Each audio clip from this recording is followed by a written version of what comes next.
Bonjour à tous, aujourd'hui c'est jour de course donc avec une nouvelle sélection de voitures Hot Wheels que je vais vous présenter. Donc 5 voitures Hot Wheels en tout, toutes issues du même segment de série, Trackstars 2012.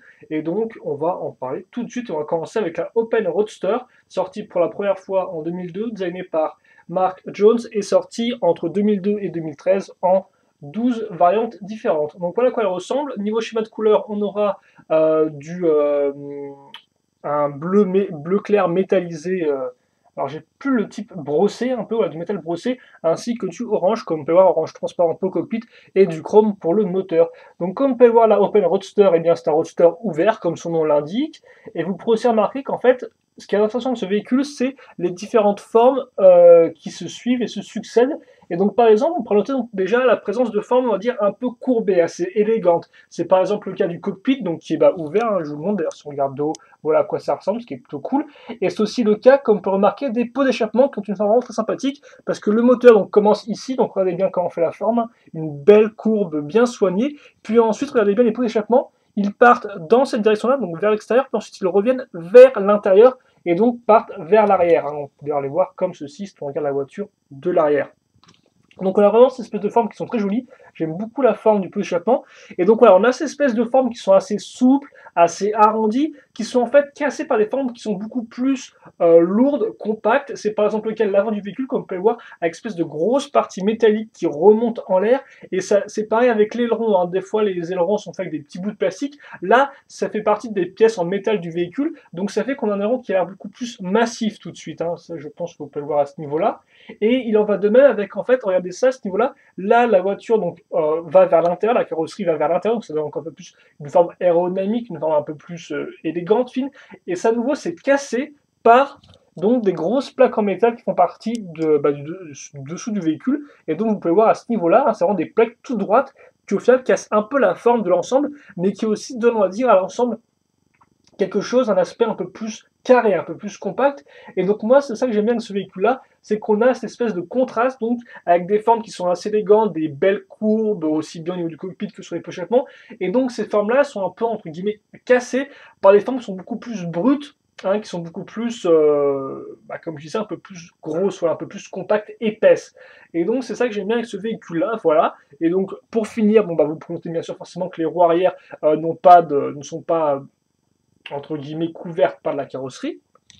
Et donc le dessous du véhicule ressemble à ça. Il est plutôt simple, hein, comme on peut le voir à ce niveau-là. Voilà. Et donc voilà pour la Open Roadster, donc un véhicule, un entre-deux que j'aime particulièrement bien. Aussi, vous noterez rapidement, tant qu'on parle du segment de série en lui-même, donc Trackstars 2012, toutes les voitures auront un numéro. Voilà, à ce niveau-là, et bien sûr, souvent le petit logo, tout ce qui va bien. Vous marquez aussi d'ailleurs la bande qui ne va que sur un côté du véhicule qui rend assez bien selon moi. Voilà. Donc ça, c'était la Open Roadster. Et d'ailleurs aussi, il faut noter qu'en Trackstars, elle est sortie en Trackstars 2012. Il n'y a qu'une seule variation du véhicule, c'est celle-ci. Hein. Donc il n'y en a pas deux, il n'y a qu'une version, c'est celle-ci. On passe au second véhicule qui est assez différent, c'est le Circle Trucker, sorti pour la première fois en 2011, designé par Jun Imai, et sorti entre 2011 et 2013 en 5 variantes différentes. Et une fois n'est pas coutume, en Trackstars 2012, elle n'a qu'une seule variation, et c'est celle-ci. Donc la Circle Trucker, c'est un véhicule qui est directement inspiré des pick-up de course de la NASCAR Camping World Truck Series. Donc en clair, c'est une compétition automobile, hein, c'est un championnat automobile dans lequel les véhicules sont des pick-up qui ressemblent à ça en fait. Donc des pick-up, c'est une espèce de pseudo-camion avec une remorque incluse. Hein. Et donc ça c'est un véhicule qui s'inspire directement de ça et qui fait aussi directement référence au véhicule Circle Tracker qui lui était un véhicule inspiré des voitures de NASCAR normales, hein, donc la compétition de la NASCAR Sprint Cup. Là encore, compétition automobile aux États-Unis. Donc moi j'aime bien ce véhicule-là, donc vous prenez noter que même c'est un pick-up, il a quand même des formes qui sont assez dynamiques, aussi bien grâce à des l'aileron à l'arrière qui remontent à l'espèce de petite plaque de métal, qu'au niveau par exemple, regardez là comment se finit l'arrière, avec des légères courbes qui vont vers l'intérieur, et ça j'aime particulièrement. On pourra noter aussi donc le fait que les parties comme ça sont orange trans, vu que c'est la même pièce de moule que pour le pare-brise, voilà, donc c'est un peu spécial, faut aimer, et ça m'en vient, donc on a aussi montré la cage de sécurité à ce niveau-là. Et donc ça y vient au point, c'est qu'effectivement c'est un schéma de couleur qui est quand même assez intéressant parce que il est très noir comme on peut le voir. Il y a genre zéro imprimé à l'arrière, là c'est vraiment noir de chez noir, un noir métallisé, enfin un noir brillant plutôt. Et donc on a cette espèce de contraste entre le noir et des couleurs beaucoup plus claires comme bah, l'orange, mais aussi les imprimés, donc aussi bien à l'avant. Vous remarquerez d'ailleurs aussi que les espèces de rivets sont peints à l'avant du capot, ce qui est assez, enfin ils sont peints par-dessus la carrosserie, voilà. Donc aussi bien à l'avant au-dessus, d'ailleurs numéro 30, que donc sur les côtés avec la grosse flamme blanche plus le rouge, donc qui permettent un contraste intéressant. Hein. Vous noterez aussi donc la partie à ce niveau-là qui est peinte avec là encore les petits rivets ou je ne sais quoi, les boulons qui sont peints, enfin les boulons c'est un peu bizarre de dire ça comme ça, et donc vous noterez aussi que les pouls d'échappement, entre guillemets, donc ces parties-là, sont asymétriques, ils n'apparaissent que sur un côté, et donc ça d'ailleurs on le voit encore plus quand on regarde le dessous de la voiture, comme on peut voir, hein, cette partie-là n'est qu'ici, elle n'est pas à ce niveau-là. Voilà. Et donc voilà. Et donc je pense qu'on a fait le tour pour la Circle Trucker. Donc ça c'est un véhicule aussi que moi j'aime bien, juste parce que j'aime bien cette compétition-là et j'aime bien la forme des véhicules. J'aime bien cette espèce d'aspect pick-up de course. Je trouve que ça rend assez bien. Pourtant je suis pas vraiment un gros fan des pick-up. Une fois qu'on n'est pas coutu, on passe à complètement différent avec la Dragon Tail, sortie pour la première fois en 2009, designée par Rob Mattes et sortie entre 2009 et 2013 en 4 variantes différentes. Là encore, elle n'a qu'une seule version en Trackstars, c'est celle-ci. Donc là, on n'a pas un véhicule qui est totalement original, on n'a pas un véhicule qui est totalement original au niveau de sa forme, mais qui ressemble à un véhicule un peu la vraie vie. On n'a pas non plus un véhicule qui est directement inspiré de la vraie vie, on a carrément un véhicule qui est inspiré d'un insecte, donc je vous dirais un peu une libellule, parce que comme vous pouvez le voir, donc déjà on a la forme à l'arrière, on a un peu la forme à l'avant, mais surtout on a les ailes au-dessus. Donc d'ailleurs vous pouvez noter les imprimés qui sont assez chouettes, hein, avec des gros 8 et cercles, ça rend l'ensemble, et l'ensemble est assez bien je trouve. Attendez.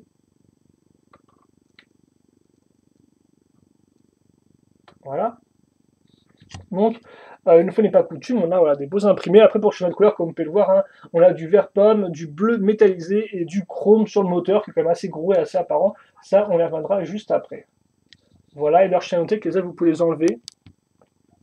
Ça n'apporte pas grand-chose, voire même rien du tout. Voilà, comme ceci. Vous pouvez un peu mieux voir la queue, la libellule. Donc. Et d'ailleurs, vous montrez qu'on a des espèces de, de suspension à l'arrière, donc qui sont, je suppose, censés être reliés directement avec la roue, avec la base du véhicule.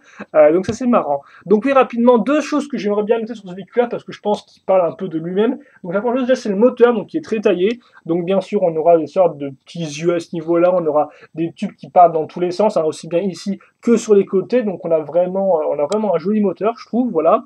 On pourrait sauter la présence de la forme à l'avant, que j'aime beaucoup, qui est une forme qui est très légère, hein, pas courbée, mais juste ce qu'il faut, juste une forme qui est assez lisse. Voilà. Donc j'aime bien cette forme-là, personnellement, je trouve ça assez cool.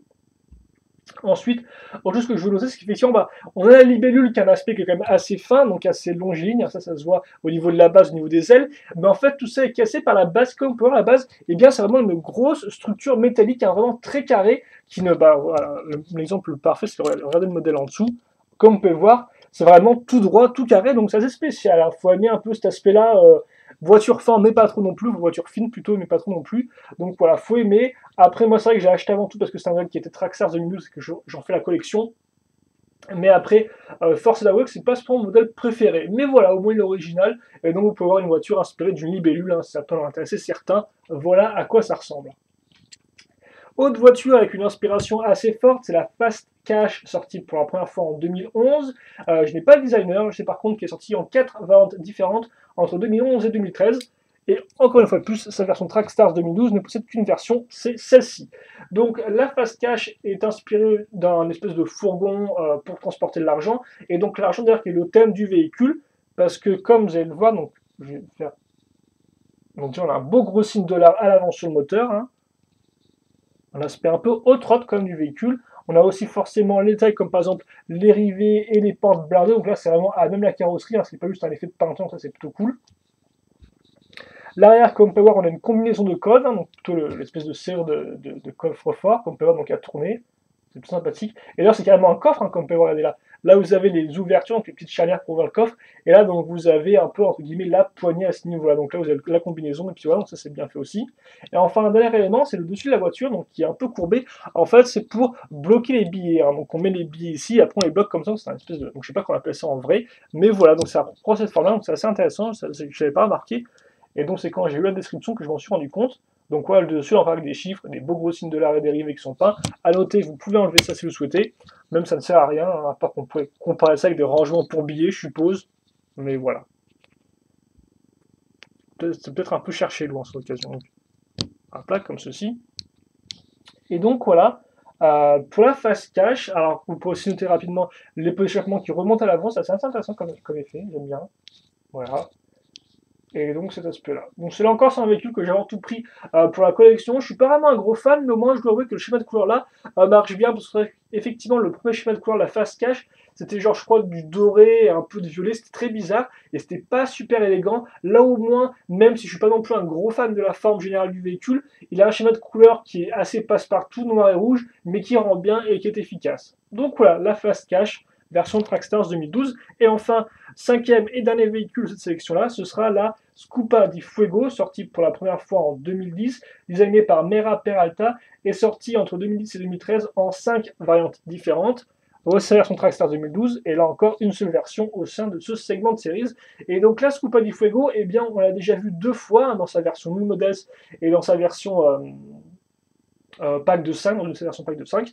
Et donc là, on a la version Trackstar 2012 avec un très beau schéma de couleur, comme vous pouvez le voir, à une sorte de violet pourpre foncé Metal Flex, si je dis pas de bêtises, donc avec des espèces de... Ah non, c'est... Ah si, est-ce que c'est Metal Flex? Donc Metal Flex, je vous rappelle, c'est un effet flocon de métal, voilà, flocon de métal, donc en fait c'est un effet où c'est un peu pailleté, c'est un peu brillant, donc j'ai l'impression que c'est un peu le cas ici. Et donc rapidement, la Scupa di Fuego, pour ceux qui n'auraient pas vu les différentes vidéos où elle apparaît, et bien c'est une moteur comme on peut voir qui est assez allongée, mais qui est aussi très plate. Et en fait, elle joue vraiment sur cette idée de volume, de relief, et c'est assez intéressant parce que comme on peut remarquer, eh bien le cockpit est littéralement enfoncé dans la carrosserie. Ça, on voit partiellement bien si on regarde de haut le véhicule, hein, comme le cockpit n'est déjà pas bien haut, et ensuite il s'enfonce là-dedans. Vous noterez aussi la présence d'une pièce chromée qui, avec le schéma de couleur magnifique, hein, franchement, ce combo violet, trans-orange ou même orange, hein, normal, et chrome rend mais magistralement bien, et idem avec le blanc qui vient un peu d'ajouter un peu de couleur à ce violet qui est parfois un peu foncé, et donc on a vraiment un schéma de couleur qui selon moi est superbe, voilà. Et donc pour en revenir aux formes et au relief, donc ça bien sûr ça s'enfonce, mais il n'y a pas que, parce que là comme on peut voir, les formes à l'arrière, elles par contre, eh bien sont super levées, donc on a vraiment une courbe qui monte, puis ensuite une courbe qui descend, puis ensuite qui remonte, regardez un peu sur les côtés, comme la forme remonte, et comme on peut voir par contre, eh bien, le milieu lui est creusé. Donc on a vraiment cette espèce de combinaison entre des formes qui sont plus relevées, d'autres plus creusées, tout ça pour un résultat qui, ma foi, que j'aime beaucoup, j'apprécie beaucoup. On pourra noter aussi en détail rapidement donc les parties chromées qui reviennent en dessous pour sous l'espèce de Japon je ne sais quoi, donc ça rend assez bien. On pourra noter aussi forcément les tuyaux sont couleur transparente vu que les tuyaux c'est la même pièce que celle-ci, et idem, les feux arrière c'est la même pièce, donc on les a en orange transparent, et donc comme tu peux voir ils rendent assez bien.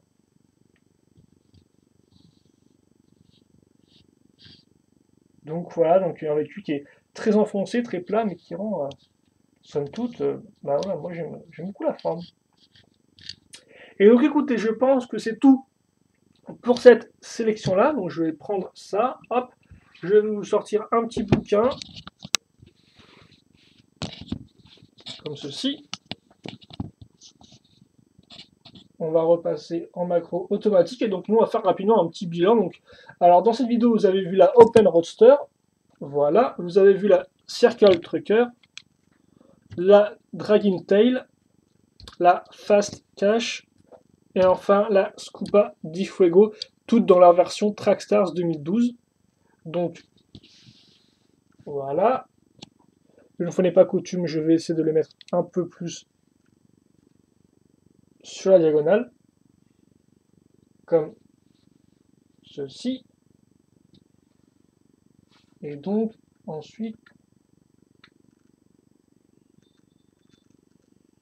ah, voilà, je pense qu'on a une bonne macro à ce niveau-là. Donc voilà, donc rapidement, les voitures préférées, la sélection, eh bien je pense que ce sont, bah, comme j'ai dit, rapidement, ces trois-là, voilà, hein, que j'aime beaucoup. Donc j'aime beaucoup Square Fuego pour sa forme et ses couleurs se rendent vraiment bien. La Circle Trucker, ça rend tous ses formes, les couleurs sont assez intéressantes au niveau du contraste. Et l'Open Roster a vraiment des belles formes qui se clashent un peu. Et ça, j'aime bien aussi. Voilà. Et donc, bah écoutez, je pense que j'ai fait le tour. Une fois n'est pas coutume, question, commentaire, allez-y. Et je vous rappelle aussi que dans la description de la vidéo, vous trouverez des liens pour chaque voiture, vous menant soit sur South Texas Diecast, soit sur le Wikia Hot Wheels.